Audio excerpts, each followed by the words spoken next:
Well, I wanted to invite you to open the Word of God with me this evening. We'll start off by turning to John and chapter number 15. John chapter 15, and while you're turning there, I have a few comments to make. One thing was, we've been here at North Country now for a little over 2 years, and the hymn numbers still mix me up. The hymn number says 363, and I'm thinking, oh, that's Leaning on the Everlasting Arms. And we get there, and it's Wonderful Words of Life. And I'm thinking, that's supposed to be 122. When you use the same hymn book for enough years, I still get confused anyway. So thank the Lord for that wonderful song, though. I probably should turn to John chapter 15 as well. Another thing I was going to mention was I wanted to say thank you to everybody who keeps sharing our YouTube videos and spreading them around on the internet. It's nice to be able to have the resources for that. I was going to give you a little bit of an update on that because you might not see statistics or things like I'm able to access on that. But recently we passed 5,000 views on our YouTube channel. So that's a lot of people have seen our services. And I think it's almost 700 hours that people have spent watching our YouTube channel over the last couple of years since we've been uploading. And so praise the Lord for that. It's exciting. And also about a third of the views are in Canada. And I think about 2% of them are in the States. So that still means that something like 60% of the views are from the rest of the world. So people all over the world are able to access the Bible preaching from North Country Baptist Church of Orillia. That's pretty cool. And I'm so thankful that the technology allows us to connect the Word of God with the lives of people who we may never meet in this life. I remember when we started broadcasting on YouTube when I was pastoring in Gravenhurst, and I remember one time looking at the statistics, and the statistics they give you on YouTube aren't as accurate, I think, now as they were then. But I remember one month I was looking at the statistics, and we had somebody watching from Mongolia, and I thought, I didn't even know they had internet in Mongolia. What are they doing watching me preaching in Mongolia? But God's Word is not bound, and so the Word of God can go all over the world, and we are so thankful for that. I had an email from a business in the last couple of weeks wanting to know if we as a church would be interested in using their software, and they have a software that allows live translation.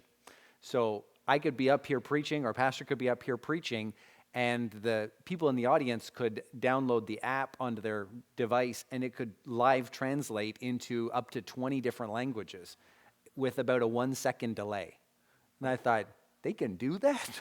Man, that's crazy. Somebody could be sitting there listening in Mandarin Chinese or Portuguese or German or whatever. I thought, man, I'm so thankful we live in this day when the Word of God is so accessible and you can just get the message out to the whole world. So it's pretty neat. It seemed rather expensive of a service, so I thought we probably won't need that. And I think pretty much everybody here understands most of what I say. So I think we'll be all right tonight. But here we are in John chapter 15. So let's get into what we're talking about tonight. So when it comes to life, I'm not the kind of person who likes to just sit on the bench and, lay on the couch. And I like to be active. I like to be involved. I like to do things. And I like to be engaged in what God has given me. And especially when it comes to the things that matter the most, and that's the things of the work of the Lord and ministry and family and the things that really make an impact in this world. And I love being able to see something accomplished. I love to be able to be involved in God doing a great work and seeing what's going on, not only in our local ministry, but also, as we heard about even this morning, some of the things that are going on the other side of the world because of our investment in finances and prayers and service. So I like it that we can see great things done in the Lord's work. And I don't think I'll ever get to a stage in life where I will cease desiring great things from the Lord. William Carey was one of the pioneers of what became the modern missionary movement. He was a shoemaker in England in the 1700s, and he went to India as a missionary. And he really challenged the people of his day to say, we should send preachers of the gospel all around the world. And the famous response that he got was, if God wants to save the heathen, he'll do it without you or me. And he said, are you kidding? Somebody's got to go and do something about these people who don't know Jesus. And his famous statement was, expect great things from God, attempt great things for God, which I think is so powerful. I actually was able, when I was a teenager, to spend some time in England helping a missionary there, and I got to go to the actual church. I saw the church that William Carey had been a member of, a Baptist church there in England, and I saw the Carey Missionary Society building there I can't remember if it's in Corby or Kettering, it's so long ago. but they actually had that statement on the fence outside of the Cary Missionary Society. And so we can continue all through our lives to expect and attempt great things for God and to want great things for the Lord and to see God do great things in our lives and in the ministry. And I believe that everybody who is here at a church like this on a Sunday night service is probably that kind of person who wants to see God do great things. We want to see the Lord change our world. We want to see lives transformed through the gospel of Jesus Christ. We want to see the ministry go forward for his glory. But I need a lot of help with that, and so do you. We all need the Lord's help, and we need God to do a great work in our lives. Now, as we look at the challenges and opportunities that God gives to us, God does give us help. And so that's what we're going to find in the text of Scripture this evening. The title of the message is Plugging In, because we need to get connected to God's purpose and power.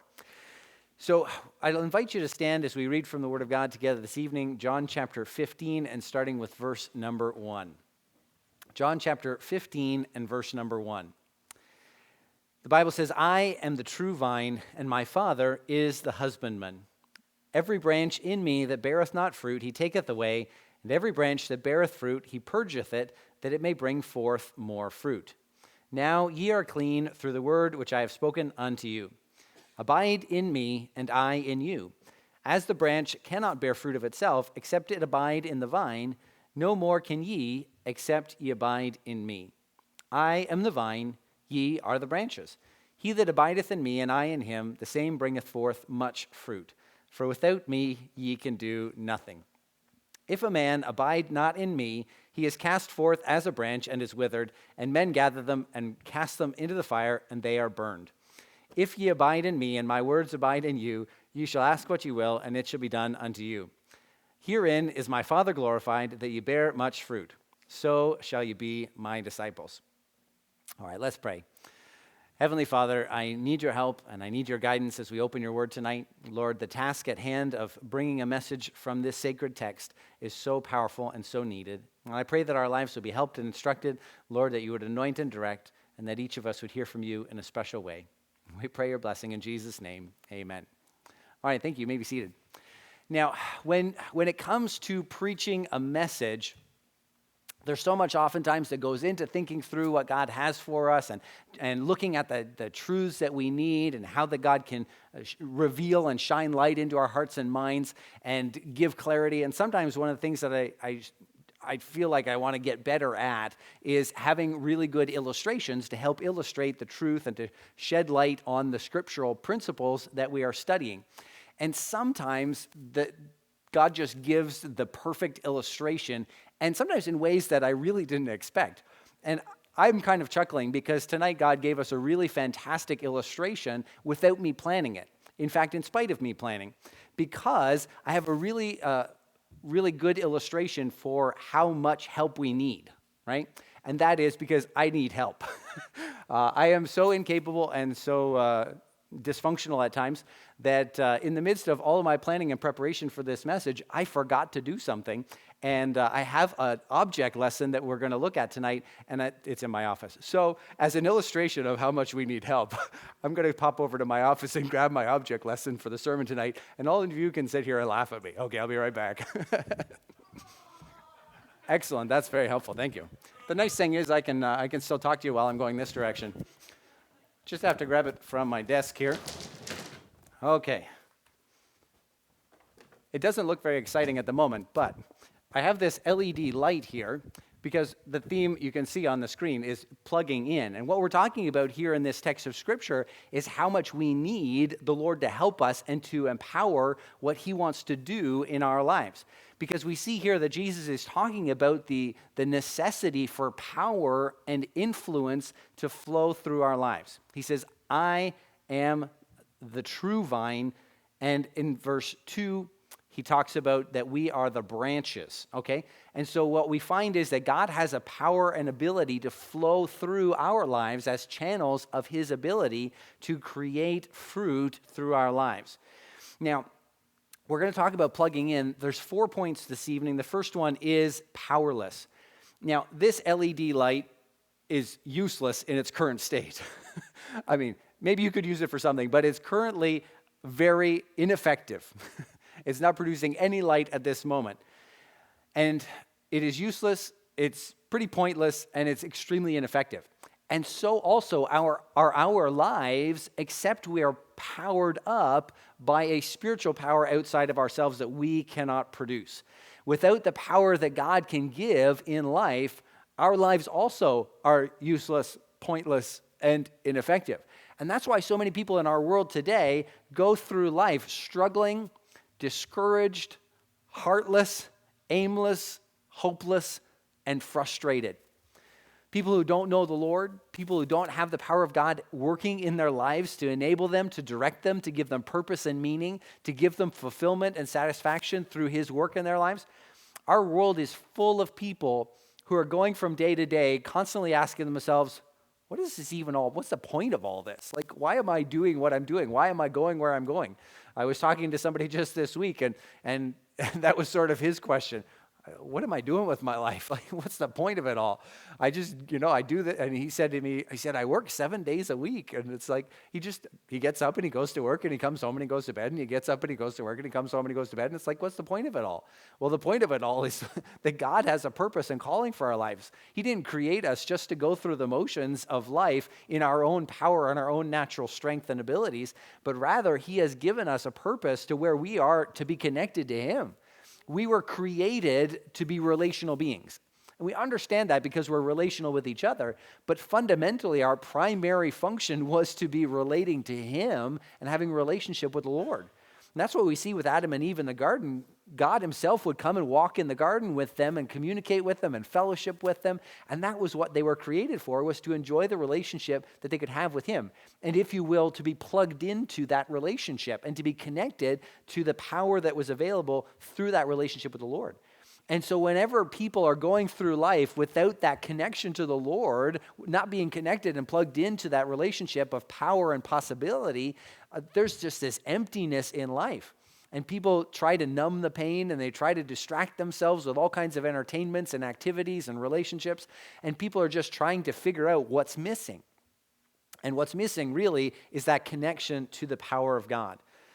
That's what we find in this text, is that without Him, we can do nothing. In the end of verse 5, Jesus said, "For without me, ye can do nothing." And this is a text of Scripture that I frequently remind myself of, and the Lord sometimes has to help me remember how little I can do without His help. Without Him, what can I do? I'm incapable of anything. I am powerless to do anything that matters. Oh, maybe I can grit my teeth and maybe I can try a little harder and pull myself up by my own bootstraps. No, I can't do that. But, we can just try harder and we can work harder and we can try and white knuckle our way through our lives. But the truth is that we cannot produce anything that's to the purpose. Because the purpose is our spiritual walk, our relationship with the Lord, our effectiveness for Christ. That's why we're here. Everything else is just to feed towards that. And if we're not doing that, then what are we doing with life? What are we living for if it's not for our relationship with the Lord, our service to the Lord, and our effectiveness in living the life He has called us to? We can do nothing to accomplish anything in that direction without His help. We can make noise. We can create a lot of activity. We can gather a crowd. We can create distractions. We can turn over a new leaf. But there'll be no fulfillment of our own purpose in Him. We'll not find meaning, we'll not find fulfillment, and we'll not find joy. And that's where our world lives. Empty, meaningless, pointless lives. And sometimes you'll talk to people who don't believe, they'll claim they don't believe in God and they don't believe in the Bible. And really, they look at life as basically just pointless. It's meaningless. We're just a clump of cells roaming around this rock in the middle of the universe, and one day we'll just cease to exist, and that'll be the end of the pointless existence. Man, that's disheartening. I'd be so discouraged and frustrated if I believed that there was no God and no purpose and no meaning to anything. I mean, what's the point? But we find that there is a point, and that point is that we're created for a relationship with God. So the first point is powerless. The second thing is plugging in. Because Christ is the power that's necessary to make our lives functional and give our lives a purpose and a point. Now, I didn't just bring the light. I also brought a power source. Now, I like this power source. This actually I bought a few years ago, and mostly it's designed for boosting car batteries. So when I bought it, the vehicle that we had, many times the battery would die on us. So I bought this, and it's got a little port here that I can plug some jumper cables into, and I could boost a vehicle. And actually, I used it a couple of weeks ago on somebody's pickup truck because they were parked in our driveway, and the battery died on their truck. And so I was able to boost his pickup truck. So it's a pretty good battery. It's pretty powerful for the size of it. Now, this battery has a lot of power. And I like this as an illustration of what I'm talking about.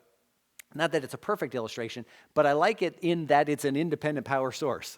It's not connected to anything else that's currently providing power into it.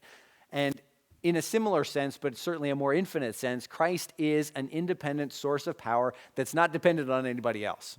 Now, this is dependent upon being recharged when the battery gets low. But Christ is independent of any need for strength or power from any source. He has limitless power. His energy is infinite. He cannot be drained or weakened or struggling. He never gets tired. There's no searching of his understanding. He has everything that he needs. And so he doesn't need us to create the effect that he wants to create in this world. That's the other reason I like this battery pack as an illustration of what I'm talking about, because I said the light is not produced because this light has no power. But this battery pack is pretty cool because it has a light built into it. So God doesn't need us to make light, just like this battery doesn't need the light to make light. It's perfectly capable all on its own of producing the light that could be required. God is not dependent upon us to produce any effects. He is able to intervene in the universe and just say, let there be light, and there was light, right? He just has to will it into existence. And so he is not dependent upon anything. He is able to produce all that needs to be done. He is limitlessly powerful. He doesn't struggle. He doesn't get tired. Nothing is difficult for him. The infinite is possible with God. In Matthew 19 and verse 26, Jesus beheld them and said unto them, with men this is impossible, but with God all things are possible. And I need to be reminded of that over and over again in life, because sometimes I start to think that things are hard for God if I'm not paying attention. Because things are hard for me. There's a lot of things that are hard for me. Sometimes I have a struggle just even getting out of bed in the morning. Sometimes I have a hard time trying to keep my thoughts in order and remember which way I'm walking or why I'm going where I'm going or what I had for breakfast today. I can't get my mind and my body to accomplish even a tenth of the things I would like to get done in a day. And yet for God, nothing is even difficult. Nothing is impossible with him. It's all within his infinite power. And so the power source is infinite. Now, I wish there was an infinite power source that you could plug your things into in life. I wish this battery did never need to be recharged. I wish my phone battery never needed to be recharged. I wish that there was a power source that I could just plug into and never need any other power source in the physical realm. Man, that'd be convenient. I don't like paying the hydro bill every month. It gets expensive, and it's, imagine an earthly source of power that you wouldn't ever need to come back to again. Man, that would be incredible. But that's what Christ is to us in the spiritual realm. That's why he said to the woman at the well, I can give you water that will make it so you'll never thirst again. He can satisfy the need so fully that there's no need even to ever seek any other source. And with salvation, we certainly never need to return for another dose because it satisfies our eternity. But also the power that he has available for the lives we are living day by day, we need never seek another source. Because as we connect our lives to him, he has more than enough power to meet every need for every person who will connect him. Now, I know there's more than 7 billion people in this world today, and it boggles the mind to think how God can interact with each and every one of us and yet never be diminished in his ability to help or to give attention or to give interest or to love. Now, I have a hard time processing too many people at once. I'm not very good, for example, at conversations where there's too many people in the conversation. I like one-on-one conversations the best because then there's less interruptions, there's less distractions. I can handle that better. But God can handle every one of us to a degree beyond what we are willing to avail ourselves of. God is able to, if every of the 7 billion plus people on the world this day got saved and started trying to live in God's strength and yielding themselves, he could help all of us at one time and not be in any way exhausted by it. His power is infinite. He created the entire universe without lifting a finger. the vastness of the cosmos that humanity has not even begun to scratch the surface of seeing the barest glimpses of through massive telescopes that we developed after thousands of years of trying to research our universe. We haven't even scratched the surface of what he created just by speaking it to be so. His power is infinite. Do you know how many atoms there are in the universe? And all he did was just say, let's have some universe. And it just was. And has all continued functioning by his creative and sustaining power from that day to this. By him, all things consist. Every electron circling an atom, a proton, a nucleus in the universe, everything is continuing by his sustaining power. His power is infinite. There's no need for a child of God, or for any person for that matter, to ever have to do without the power that is needed for their purpose in life. Because God's power is available and it is infinite and accessible to us. He has adopted us and made us his children. We have access because we are able to be connected to him. That's what I talked about being plugged in. It's about being attached to him and having that relationship with him.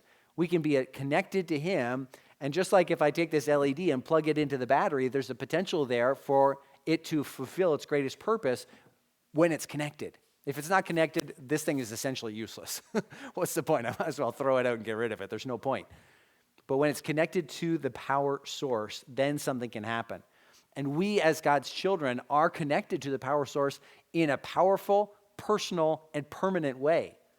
Because we are the children of God. God has adopted us into his family. I wanted to turn, if we could, to 1 John chapter 3. Now, we'll come back here, so you might want to keep your finger in John 15. 1 John chapter number 3 and verse 1. I suppose this LED might make a good bookmark, but not much else. A little thick for that.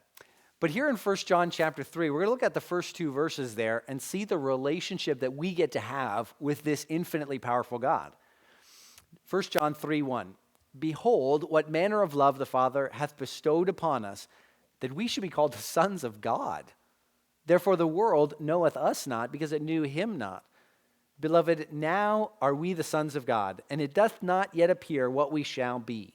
But we know that when he shall appear, we shall be like him, for we shall see him as he is. How incredible is that? That blows my mind to read those two verses and think, I love when I read that, and that we, I like to emphasize that word, that we should be called the sons of God. We, me, us. How in the world could somebody like me end up adopted into the family of an infinite God? That's incredible. And yet he has adopted us into his family and made us a permanent part of his family. And it's been said so often, and there's much amusement in it, that you can choose your friends, but you can't choose your relatives. And the truth is, once you're related to somebody, you're related to somebody. These are permanent relationships, right? You don't get to undo those relationships. And sometimes our family can bother us and irritate us a little bit, but we're stuck with them, right? That's how it works. And for better or for worse, God's stuck with us because he adopted us into the family. We are permanently connected to him, not just for this life and for these few days we have in this world, but for eternity. We are permanently connected to the source of all infinite spiritual power. What a privilege. And in verse 2, it doth not yet appear what we shall be, but we know that when he shall appear, we shall be like him, for we shall see him as he is. One of these days, we're going to see Jesus as he is. Not how we imagine him to be. Maybe you have an image in your mind of what you think Jesus is going to look like when you get to see him.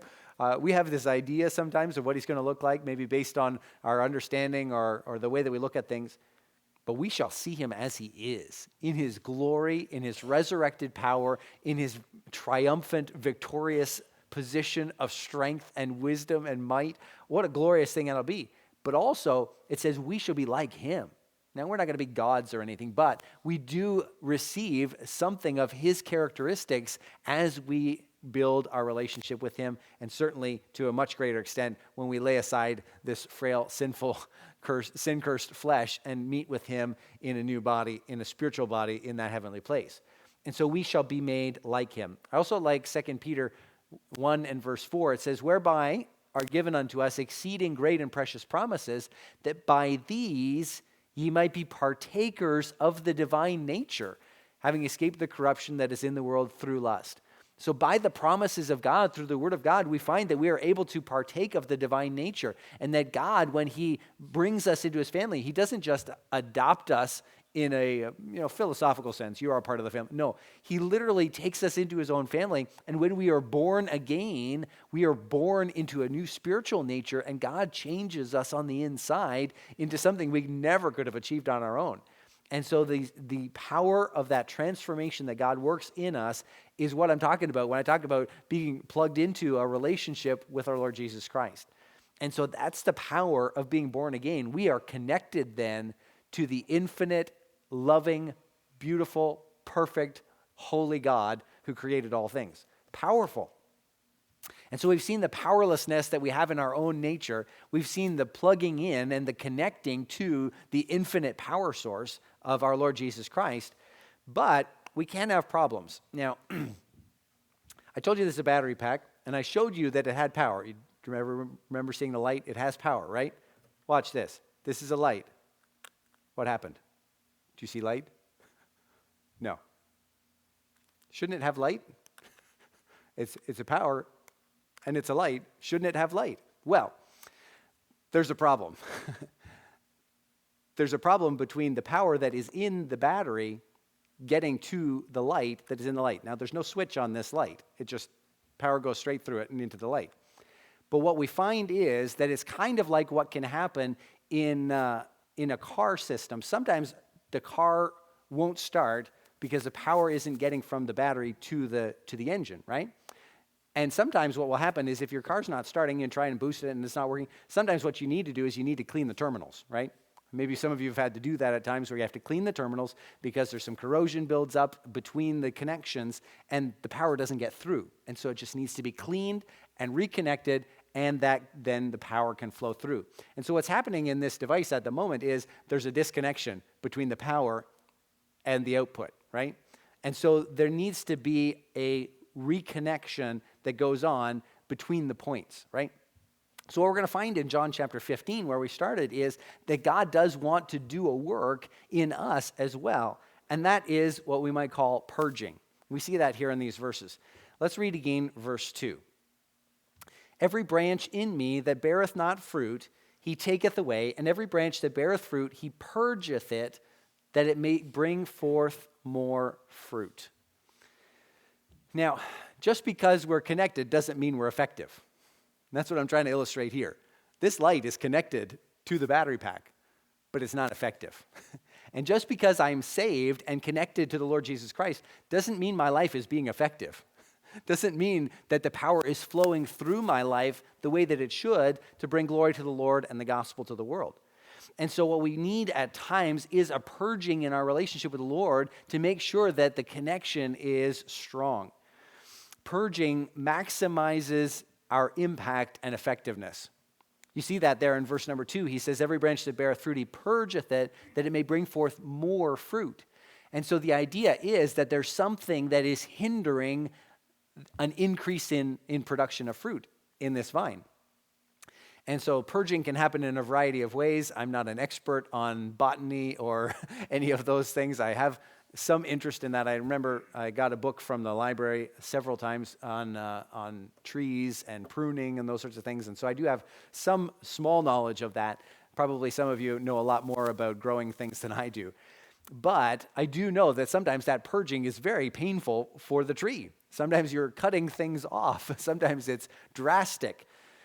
Depending on what you're growing, sometimes the purging can be quite extreme, removing entire sections of the plant to allow that plant to function more effectively.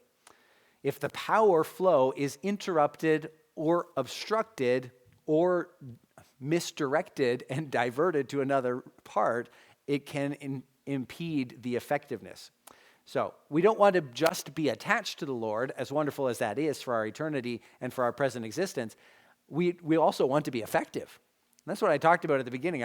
I want to see great things done in life and ministry for the Lord's glory and for the good of all of us. And there needs to be not just a connection to the Lord, but also a flow of his power through our lives to accomplish the purposes. And so that's often where we can live our lives. We can say, are you saved? Have you trusted Jesus Christ as your Savior, repented of your sins, and been born again? And we can say, yes. Are you effective? Well, is your Christian life on fire? Are you walking in the power and grace of the Lord that is available to you? Because if you're a child of God, that power is available to all of us. I mean, you don't have to have a Bible college degree to get God to work in your life, right? I mean, from the youngest to the eldest, all of us have the opportunity as a born-again Christian to see God work through us, right? All of us can be effective when God's work is going on through us. It's not about our talents and abilities and experiences. It's about the power of God. This light is not talented or significant all on its own. But when the power flows through it from a power source that's sufficient, then something truly wonderful can happen. And something can change in the environment. And if we are connected but not functional, we too can be just as aimless, hopeless, and frustrated as people who aren't even connected. And sometimes I meet Christians who are frustrated and hopeless and discouraged and feel like their life is without any value or meaning. And sometimes it's because there's a need of some purging, refining the relationship, removing the obstructions, and correcting the flaws that are hindering the flow of God's power. And there's a lot of things that we can change in our lives and in our walk with the Lord, in our choices, in our standards, in our priorities, in our behavior, that can fundamentally open up the growth opportunities in our walk with the Lord. Things like faithfulness to the Word of God, faithfulness to prayer, faithfulness to worship in the Lord's house, to hearing the Word of God preached and taught, to being active and engaged and involved in sharing our testimony in the gospel of Christ with others. As we connect ourselves more and more and more in our schedule, in our priorities, in our mindset, in our thought life, the more we are connecting ourselves to the things of God and the power of the Lord and yielding ourselves to His power flowing through us instead of trying to white knuckle it in our own strength, the more that God can do through a life that is not just plugged in, but being purged by our submission and our yieldedness to the Lord. Now, the purging, as I mentioned, can be very painful, but it's purposeful. It is valuable. I don't like it when God has to correct something in my life. It's sometimes uncomfortable, and sometimes it's painful, but it's purposeful. It's valuable and important. If there is no fruit in our Christian life, if we're not seeing God work through our lives, especially as we talk about fruit in the area of reaching people with the gospel or getting the gospel message out and being able to preach the gospel and witness to people, if we're not seeing fruit or we're not seeing the level of fruit that God expects of us, then purging is for our good and for His glory. And may God do a work in our lives to help us find the areas where we need some purging, where we need to make some changes, where we need to refocus and readjust and correct the obstructions that are keeping us from being effective for the Lord, that we would not be barren and unfruitful in the work of the Lord. So the purging is an important process. Because when that obstruction is removed, then something can be accomplished. And that's what we're going to talk about in the last point, and that is producing. Producing. Plugging in is not the only thing we're here for. Just being saved is not the only thing our life is about. God also wants to be able to produce an effect in this world through our lives. Now, I have my battery pack. There's lots of power in here. And I have a light. And when I remove the obstruction, in this case, it's technological. When I turn the thing on, the power comes through and an effect is produced. And so see now, that's pretty bright. So it does actually produce the effect that it's intended for. And now this nice bendy LED light, it's adjustable. See, I can put it here and I can see my Bible. It was bright enough already. But it produces the effect for which it was intended. And it is fulfilling its purpose for existence. And so also our lives, when we are connected to the Lord and we are allowing His strength to flow through our lives by yielding ourselves to His calling and purpose for our lives, so also we can have an impact on this world. We can let our light shine so that men may see our good works and glorify our Father, which is in heaven. And so that's the purpose. We should allow God to work in our lives to produce the power that needs to happen. Now, one of the things that's very funny about this illustration is you can see the display light is on there. If I wait a minute, the device will power down, and then I can plug back in again, and it will get the same effect, no light. Just like we had earlier, where I plugged it in, it was no light. It has to be constantly refreshed to keep it putting out the power source. It has to be, if I leave it connected, it will continue to produce light. But if I remove it and it spends a minute apart, then when I plug it back in, it doesn't produce light. Now, that's not maybe the best illustration, but what I'm trying to say is that we need to continually maintain that relationship and connection with the Lord, where we are continuing to maintain the flow of power to where our lives are constantly, daily, hourly, minutely, that's probably not a word, constantly maintaining the freshness of our walk with the Lord, maintaining a closeness with Christ to where that power can continue to flow. See, it doesn't take very long, and it's plugged in, there's no light. That didn't take very long, did it? And so also in our lives, it can take a very short period of distraction and misbehavior or something to really cloud that relationship again, and things need to be refreshed again.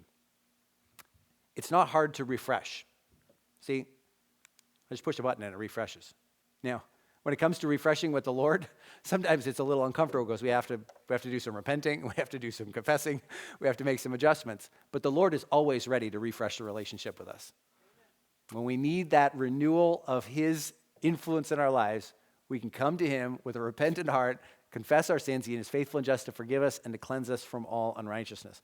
And so the point of our lives is not just the connection, because part of the reason for the connection is the production, right? We plug in for a purpose. Nobody, I don't think probably anybody ever buys an extension cord just so they can plug it in. I plug in the extension cord, there is now power in the extension cord, woohoo. No, it's so that we can get the power from the source to a device that accomplishes something, right? That's the whole point. Now, this device, it's got LEDs in the head of it, and it's got the plug here, and it's got some wires that go up to it. The point of plugging it in and getting it activated with power is not so that there's power in the wire. It's so that the light is produced. And so also our lives are not about us getting the power of God into our lives so that we can be empowered and do nothing. The point is so that we can do something with the power that God gives to us, and we can influence this world with the gospel of Jesus Christ and make an impact on people's lives. We want God to do a work. The natural result of a connection should be production. That should be the normal, natural result. For example, in this illustration of fruit, the expectation is that when you grow a grapevine, you're going to get grapes, right? That's the whole point. That's the reason. And that God would expect from us, being connected to him, that his power would naturally flow through our lives to impact the community around us and the people in our lives. That's the natural result we should expect. We are not batteries merely to store what we receive, but we are cords to connect the power to the production. And the amazing thing is, I told you that this is able to power this LED, which, quite frankly, I made a joke about it being really bright, but it's not really that bright. It doesn't take much power to power that light. I'm not impressed with that. Are any of you impressed with this battery being able to power that light? Anybody? That's not very impressive. I'm more impressed that I can turn over somebody's truck engine with it. That's more impressive to me. I think that's pretty cool, that this little thing can boost a pickup truck. That's pretty cool to me. How much more impressive is it that when we give our lives to God, he can do greater things than we think he can? Now, before I knew what this was for, if you had handed me a battery pack like this, I would have thought, oh, that's cute. You can probably charge your phone with it. I didn't know something like this could boost a pickup truck. And sometimes we go through life thinking, yeah, God can help me, with little things. He can supply some groceries and, give me a good parking spot if I'm in a hurry, little things, No, God can do infinitely above what we ask or think. And we are connected to a God whose power is beyond what we imagine it to be. And I've got a pretty big imagination, and sometimes we can have a huge imagination. But God can do infinitely beyond what we can imagine. Our brain's ability to imagine is so infinitesimally small compared to God's ability. Right? It's one thing to wrap our mind around that God can create the entire universe, if we can wrap our mind around that, with the spoken word.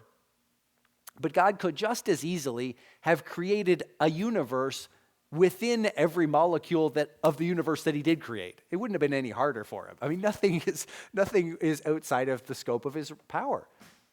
God can do all things.